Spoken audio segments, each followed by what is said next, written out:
बोकारो में बनेगा एयरपोर्ट या धनबाद में? बोकारो से उड़ेगा हवाई जहाज या धनबाद से? बोकारो के लोगों को मिले या धनबाद के लोगों को? भैया ज्यादा दूरी तो है नहीं, लेकिन बोकारो हवाई अड्डा चालू करने पर मचा है घमासान। अब इस पर रो रहा है भैया डेली कुछ ना कुछ क्रिया वर्सेस प्रतिक्रिया। राजनीतिक विश्लेषण में मैं उमेश एक बार फिर से आपका कहां से उड़ेगा हवाई जहाज, इसी का विश्लेषण आज आपके पास रखेंगे। अब एविएशन सर्टिफिकेशन कब मिलेगा या इन्वायरमेंटल क्लियरेशन कब मिलेगा? ये राज्य सरकार और केंद्र सरकार आखिर लड़ता क्यों है भाई? आपको जरा समझना होगा। सूची आप पढ़ ले थोड़ा सा। वो बोलते संघ सूची, राज्य सूची और समवर्ती सूची।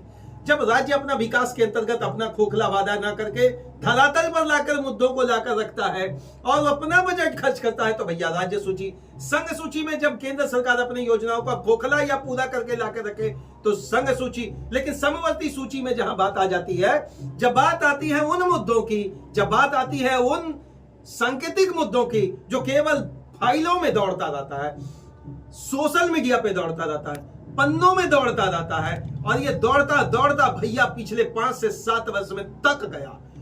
वो तमाम बगल के दुकानों को उजाड़ा गया, वो तमाम बगल के गांव को उजाड़ा गया, वो तमाम वो बातें रखी गई किन सरकारों के द्वारा रखी गई, किसी से छुपा हुआ नहीं है। अभी आरोप प्रत्यारोप का दौर जारी है। आरोप प्रत्यारोप के दौर में भैया अभी माननीय सांसद, चूंकि धनबाद का ही क्षेत्र से जाकर बोकारो सकता है लोकसभा, इसलिए यहाँ के सांसद हैं डुलू महतो जी। लगातार एविएशन डिपार्टमेंट और उड्डयन मंत्री से मिलकर आवेदन कर यही कोशिश करने की, यही प्रयास करने की कोशिश कर रहे हैं कि हवाई जहाज उड़े। चलिए माननीय सांसद साहब, आपको बहुत बहुत धन्यवाद। इसके पूर्व के सांसद साहब भी अगर कोशिश किए तो आपको भी बहुत बहुत धन्यवाद। और अगर बाघमारा से निकलकर आप धनबाद गए और धनबाद के समीकरण को भाप कर आपको लग रहा है कुछ नया किया जाए, कुछ रुका हुआ किया जाए, कुछ वैसा चीज किया जाए जिसका नाम है भैया बहुप्रतीक्षित मामला हवाई अड्डा। इसके पूर्व बोकारो के जो विधायक बिरिंची नारायण जी थे, उन्होंने भी बड़ी बड़ी बातें कही थी। भैया 2 महीना, 3 महीना, 4 महीना, 5 महीना, दुर्गा पूजा के बाद, दिवाली के बाद, छठ के बाद, तमाम ऐसे वादे धरातल पर वहीं रुक गए और प्रशासनिक पचड़ों में फंसा रहा बोकारो का हवाई अड्डा। अब लोगों ने ठाना है। अब ये लोग 2 तरीके से ठान लिए। अब यहाँ तो समस्या ये आ गया प्रभु, बोकारो का नागरिक मंच, बोकारो का जो विकास मंच है, बोकारो का जो फोरम है, वो उसके जो भी माननीय हैं, उनका कहना है कि ढुलू महतो इस पे राजनीति कर रहे हैं। ढुलू महतो एक ऐसा परिशिष्ट तैयार करने की कोशिश कर रहे हैं कि आने वाले 2026 में अगर परिसीमन होता, अगर इसलिए कह रहे कि the date is still not decided, so what will be the second phase, I don't know. तो ये जो फेज आ रहा ना भैया, कि उनको लग रहा है कि कहीं परिसीमन हो जाएगा तो धनबाद में हम ले जाएंगे, धनबाद का वाहवाही हो जाएगा। अब यहाँ पर थोड़ा सा कंट्राडिक्टरी मैटर है। जो लोग विरोध कर रहे हैं, जो लोग खोखला विरोध कर रहे हैं या मुद्दों का विरोध कर रहे हैं, यहाँ पर अब समझना पड़ेगा, क्या विरोध करने वाले लोग किसी पार्टी से हैं? क्या विरोध करने वाले लोग पूर्ववर्ती सरकारों से उनका नाता है?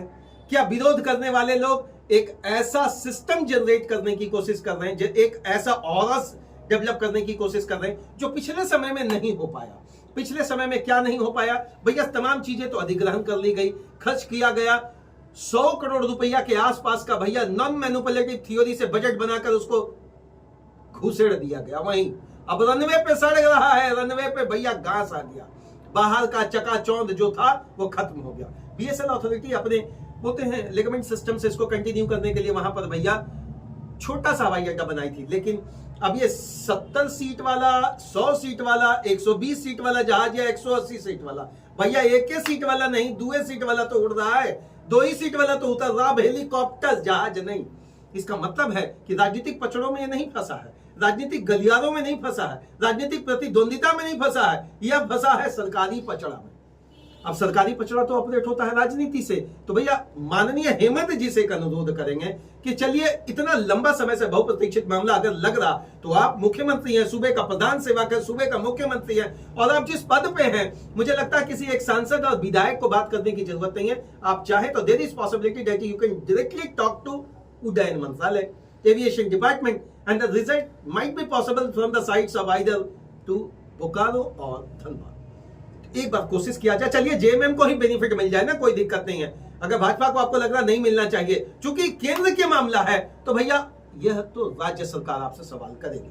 अब इसका प्रेस कॉन्फ्रेंस भी किया गया धनबाद सर्किट हाउस में, प्रेस कॉन्फ्रेंस भी जबरदस्त तरीके से किया गया। बड़े दिग्गज नेता और नेत्री लोगों ने माननीय सांसद पर यह आरोप लगाया कि आप फोटो खिंचाते हैं।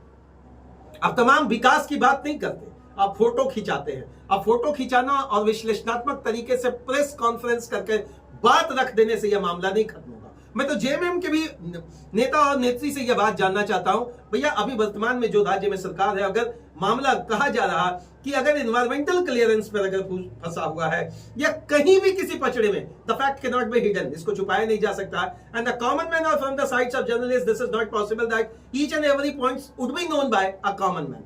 तो भैया भीतर खाने क्या चल रहा आप ही लोग बता दीजिए ना, या माननीय बता दें, बस जहाज उड़ा दे, बस जहाज उड़ा दे, बस जहाज उड़ा दे।